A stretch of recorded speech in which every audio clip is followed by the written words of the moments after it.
বিয়ের পরদিন আমার স্ত্রীর পেট অস্বাভাবিকভাবে ফুলে গেল। দেখে মনে হচ্ছে সে মা হতে চলেছে, কিন্তু এটা কি করে সম্ভব? বিয়ের একদিন পর একটা মেয়ে মা হয় কি করে? মা বলল, এলাকার কবিরাজকে ডেকে ঝাড়ফুঁক দিলে পেট ফুলা কমে যাবে। ছোট ভাই একজন কবিরাজ ডেকে নিয়ে আসলো। তিনি ভালো করে আমার স্ত্রীর পা থেকে মাথা পর্যন্ত চেয়ে কয়েকবার দেখলো। পেটের দিকে যখন তাকায় তখনই চমকে ওঠে কবিরাজ। ব্যাপারটা লক্ষ্য করে আমার কাছেও একটু অদ্ভুত লাগলো। আমার মা জানতে চাইলো, কি হয়েছে কবিরাজ সাহেব? কবিরাজ কোনো জবাব না দিয়ে আমার হাত ধরে রুম থেকে বের হয়ে আসলো। কবিরাজ আমাকে একটু আড়ালে নিয়ে বলল, তুমি তো একটা জিনের সাথে বসবাস করছো। তোমার সাথে বাসর ঘরে যে ছিল সে কোনো মানুষ নয়, সে একটা আত্মা। এলাকার কবিরাজের মুখে এমন কথা শুনে আমি যেন আকাশ থেকে পড়লাম। জবাবে আমি বললাম, কি বলছেন এসব আপনি? আপনার কি মাথা খারাপ হয়ে গেছে? কবিরাজ বলল, আমি যা বলছি তা একদম সত্য।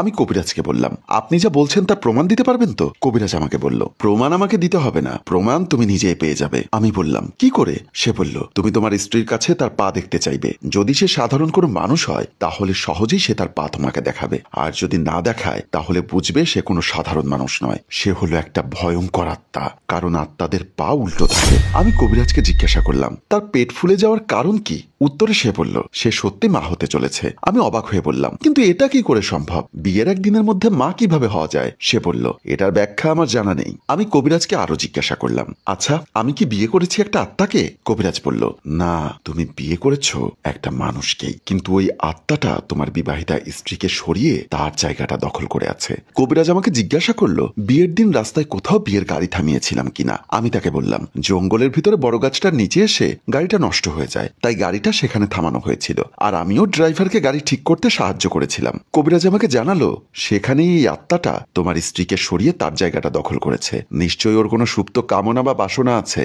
বলেই মেইন দরজার দিকে পা বাড়ালো। আমিও তার পিছু নিলাম। মেইন দরজার সামনে আসতেই কবিরাজ আবারও থমকে দাঁড়ালো। চোখ বড় বড় করে পিছন ফিরে বাসার চতুর্দিকে তাকালো। আমি জানতে চাইলাম, কি হয়েছে কবিরাজ সাহেব? কবিরাজ বলল আমাকে, এখনই যেতে হবে, আমাকে কিছু তাবিজ সাথে নিয়ে আসতে হবে। তুই এই বাসা থেকে কোথাও যাস না, তোর মা ভয় পাবে, তোর মায়ের উপর খারাপ ভাবে আক্রমণ করতে পারে। কথাটি শোনা মাত্র আমি চমকে উঠলাম। কবিরাজ দরজা খোলার জন্য দরজায় হাত বাড়ালো, কিন্তু দরজা খুলতে পারছে না। যতই টানাটানি করছে কিছুতেই দরজা খুলতে পারছে না। মনে হচ্ছে দরজার অপর প্রান্ত থেকে কে যেন দরজাটা টান দিয়ে ধরে রেখেছে।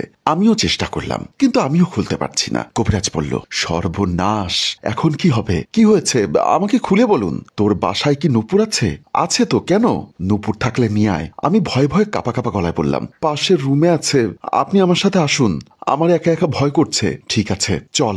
আমি আর কবিরাজ পাশের রুমের দিকে পা বাড়ালাম। কবিরাজের হাতে একটা নুপুর তুলে দিলাম, কিন্তু কবিরাজের কথাগুলো আমি কোনোভাবেই বিশ্বাস করতে পারছিলাম না। কবিরাজ বিড়বিড় করে কি যেন মন্ত্র পড়ে নুপুরের উপর ফু দিতে লাগলো। আমি তার দিকে হা করে তাকিয়ে আছি। কবিরাজ চোখ বন্ধ করে মন্ত্র পড়েই যাচ্ছে আর নুপুরের উপর একটা একটা করে ফু দিচ্ছে। হঠাৎ চোখ খুলে আমার হাতের উপর নুপুরটা দিয়ে বলল, এই নুপুরটা তোর বউয়ের পায়ে পরিয়ে দিবি। আমি জানতে চাইলাম, তাহলে কি ওর পেট ফোলা কমে যাবে? আরে বোকা, তোর বউয়ের উপর যে খারাপ আত্মা ভর করেছে সেই আত্মাই বাসা থেকে বিদায় হয়ে যাবে, তোর স্ত্রী চিরদিনের জন্য মুক্তি পাবে। কবিরাজের কথা শুনে কিছুটা ভালো লাগলো। তাকে বললাম, আপনি ড্রয়িং রুমে বসুন, আমি নুপুরটা পরিয়ে আসছি। বলেই রুম থেকে বের হয়ে গেলাম। বেডরুমের সামনে আসতেই আমার মা রুম থেকে বের হয়ে আমাকে বলল, বৌমার অবস্থা ভালো না। কবিরাজ সাহেব কি বলল? আমি মাকে কি বলবো, সত্য বলবো না মিথ্যা বলবো ভেবে কুলকিনারা পাচ্ছিলাম না, কারণ সত্য বললে মা ভয় পেতে পারে, তাই মিথ্যার আশ্রয় নিয়ে বললাম, তিনি এখনো যাননি, আমাদের বাসায় আছেন, একটা সমাধানের চেষ্টা করছে।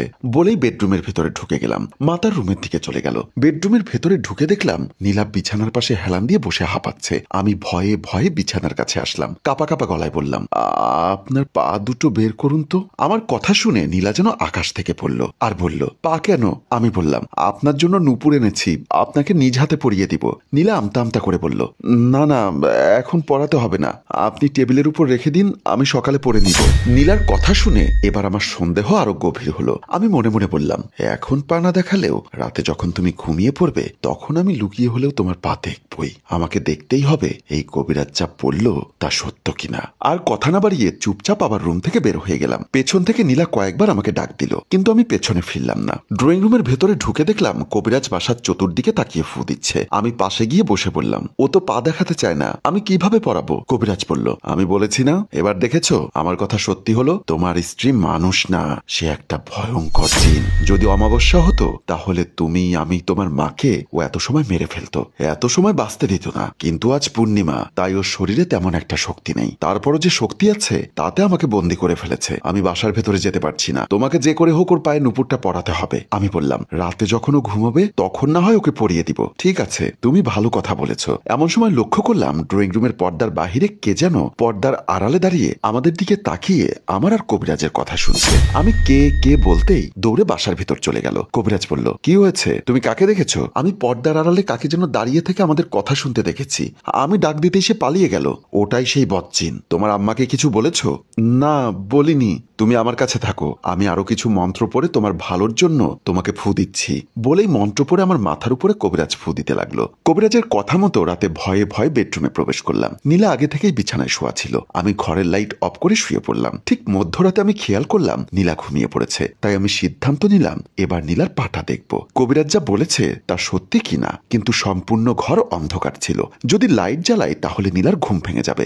বাহিরে স্পষ্ট চাঁদের আলো ছিল। আমি শোয়া থেকে আস্তে আস্তে উঠে জানালার কাছে আসলাম। জানালাটা হালকা খুলে দিলাম। জানালা খোলার সাথে সাথেই এক টুকরো আলো এসে নীলার শরীরে পড়ল। চাঁদের আলোতে নীলার সম্পূর্ণ শরীর স্পষ্ট দেখা যাচ্ছে। এবার আমি নীলার পায়ের দিকে তাকাতেই আমার চোখ কপালে উঠে গেল। ভয়ে আটকে আমার কলিজা শুকিয়ে গেল। এটা আমি কি দেখলাম? এটা কিভাবে সম্ভব? আমার হিসাব মিলছে না। সারা শরীর থরথর করে কাঁপছে, টপ টপ করে ঘাম ছড়ছে। বুঝতে পারলাম আমার শরীর ভয়ে আতঙ্কে আস্তে আস্তে শীতল হয়ে আসছে। আমি নিজেকে সামলে নেওয়ার চেষ্টা করলাম। দৌড়ে রুম থেকে বের হবার জন্য দরজার কাছে আসলাম, কিন্তু দরজা খুলতে পারছি না। ভয়টা আরো দ্বিগুণ বেড়ে গেল। দরজা ধরে অনেক টানাটানি করছি, কিন্তু কোনোভাবেই দরজা খুলতে পারছি না। চিৎকার দিয়ে ডাক দিলাম, কিন্তু আমার গলা থেকে কোনো আওয়াজ বের হচ্ছে না। হঠাৎ চোখ পড়ল বিছানার উপর। আমি চমকে উঠে দেওয়ালের সাথে ধাক্কা খেলাম। প্রিয় ভিউয়ার্স, আমি দেওয়ালের সাথে আঘাত খেয়ে সেন্সলেস হয়ে আস্তে আস্তে ফ্লোরে পড়ে যেতে লাগলাম। এরপর আমার সাথে কি হয়েছিল, আমি কি দেখতে পেয়েছিলাম জানতে চাইলে অবশ্যই কমেন্ট করুন। আপনাদের কমেন্টের উপর নির্ভর করে আমি দ্বিতীয় পর্ব নির্মাণ করব। ভালো লাগলে লাইক, কমেন্ট, শেয়ার করুন। গল্পটির রচনা ও পরিচালনায় ফেরদৌস অপু, প্রযোজনায় আব্দুল মজিদ।